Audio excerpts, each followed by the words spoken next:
Most of our Trillium greenhouses are equipped with double slat benches. The starting point for these benches is to build the tops, and again a large clear flat floor surface or a large bench top is handy to have. To start with, we will read the instructions and find out how many slats we go on the top, lay those out as shown here, and then pin the corners together. To start, use a footer, which is 6 inches long, to set the end supports in 6 inches from the ends of the slats.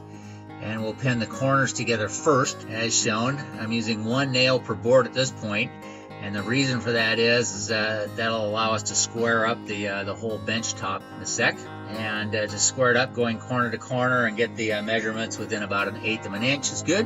Once it's squared up, you can go ahead and nail down the rest of the slats in between the 2 outer slats. But what you want to do is space them evenly so you have a nice even look. That spacing will be about 5/16 to 3/8 of an inch. Once you have the ends done, then we need to locate the intermediate supports. If your bench has 3 supports, obviously the third support will be dead center. If your bench has 4 supports like this, we try to spread them out evenly, but the key really is to get the measurement from the end of the bench to the center of each of those supports the same, so that the bench is symmetric. Here you can see nailing down the slats that are interior to the bench. I'm using a straight edge, which is just an extra support, to make sure that the ends of the slats are even with each other, and use that technique to make the bench look good. After the bench tops are built, we're going to use that as a fixture to allow us to nail the second shelf slats to the supports. Again, we can use a footer to set the spacing at 6 inches, but basically we put all of the legs onto the supports from the top bench, and then put the center supports down and nail the slats onto that in basically the same pattern as the top of the bench.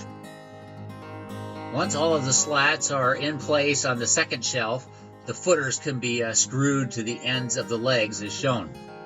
Once the lower shelf is complete, the next step is to set the height of that shelf. For this Trillium, since it has an 18-inch high base wall, we're going to make the top of that shelf at 18 inches high.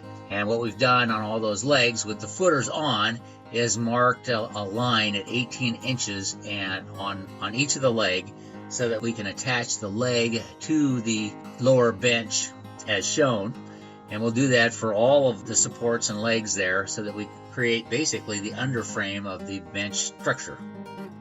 Once the basic bench support structure is created with the lower shelf attached to the legs, the next step is to finish off the front detail, and that involves cutting slats to go between the legs, cutting a little slat board to go at the ends, and then putting the fascia board across that, so that the front part of the structure is complete.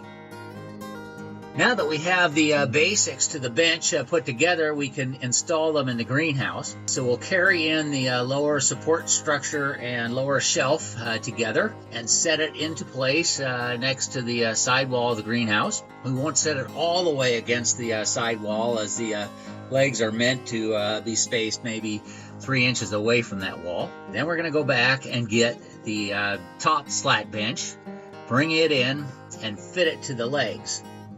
And the legs have cleats on them to accept the supports from the top bench structure. It takes a little bit of juggling around, because you got quite a few legs there to line up and to get set with the supports. But once you get them all lined up, you can tap it down into place. Then you're ready to screw the top of the legs to the supports, and as a final step, we'll toe screw the bench shelf to the greenhouse frame itself to give the bench some lateral support.